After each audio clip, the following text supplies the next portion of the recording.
স্বাগতম প্ৰিয় বন্ধু বান্ধৱীসকল, আশা কৰোঁ আপোনালোক সকলো ভালে কুশলে মংগলে আছে।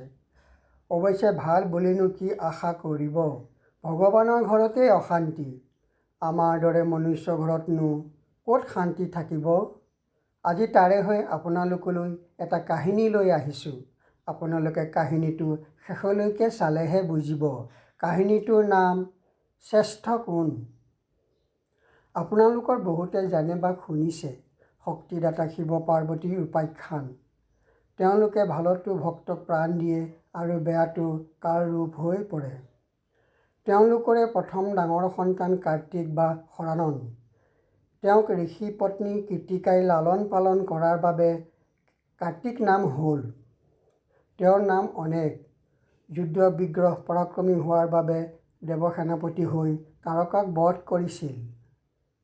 তাৰকাসুৰক বধ কৰাৰ উলাহতে ইন্দ্ৰ কন্যা আৰু নম্বিৰাজৰ কন্যাক কৃতজ্ঞতাস্বৰূপে দুই কন্যাক বিবাহ কাৰ্তিকৰ লগত কৰাই দিছিল। অন্যফালে পাৰ্বতীয়ে স্নানগাৰত গাত হালধি ঘঁহি গাৰ ময়লাৰে মূৰ্তি সাজি গণেশক সৃষ্টি কৰিলে। প্ৰথমে মানুহৰ দৰে আছিল। অজানিতে শিৱই ক্ৰোধত ত্ৰিশূলেৰে গণেশক শিৰচ্ছেদ কৰিলে। পিছত পাৰ্বতীৰ অনুৰোধত গজাননৰ মুণ্ড আনি লগাই দিয়াত গণেশ পুনৰ জীৱিত হ'ল। সেইবাবে সকলো দেৱতাৰ পূজাৰ আগত তেওঁ স্থান পালে। এদিন ব্ৰহ্মাই জ্ঞানৰ ফল আম এটা পুত্ৰ নাৰদৰ হাতত দি শিৱ পাৰ্বতী ঘৰলৈ পঠাই দিলে। মামা নাৰদৰ হাতত আম দেখি গণেশ আৰু কাৰ্তিকে অঁৰিয়াঅঁৰি কাজিয়া লাগিল। তাকে দেখি পিতৃ মাতৃয়ে ক'লে, তোমালোকৰ দুয়োৱে বিশ্বব্ৰহ্মাণ্ডৰ তিনিপাক প্ৰদৰ্শন কৰি প্ৰথমে যোনেই আহিবা তেওঁকে এই জ্ঞানৰ ফল আমটো খাবলৈ দিয়া হ'ব আৰু তেওঁকে জ্ঞান বুদ্ধি শ্ৰেষ্ঠ বুলি প্ৰমাণ কৰা হ'ব। পিতৃ মাতৃৰ এনে কথা শুনি কাৰ্তিকে নিজৰ বাহনৰ মূৰত উঠি বিশ্বব্ৰহ্মাণ্ড প্ৰদৰ্শন কৰিব গ'ল। আনফালে গণেশে এন্দুৰৰ পিঠিত উঠি কিমান ঘূৰিম বুলি ভাবি নিৰ্বিকাৰ হৈ ৰ'ল। পাছত জ্ঞান বুদ্ধি সিদ্ধিদাতা গণেশে উপায় পালে।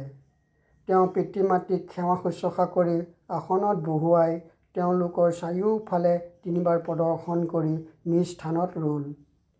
তেতিয়া শিৱ পাৰ্বতীয়ে গণেশক সুধিলে, এয়া তুমি কি কৰিলা পুত্ৰ? গণেশে ক'লে, আমাৰ পিতৃ মাতৃয়ে বিশ্বব্ৰহ্মাণ্ড জুৰি আছে। পিতৃ মাতৃয়ে সন্তানৰ ভগৱান। পিতৃ মাতৃ প্ৰদৰ্শন কৰা মানেই বিশ্বব্ৰহ্মাণ্ড প্ৰদৰ্শন কৰা বুলি গণেশে যথাস্থানত উপস্থিত থাকিল।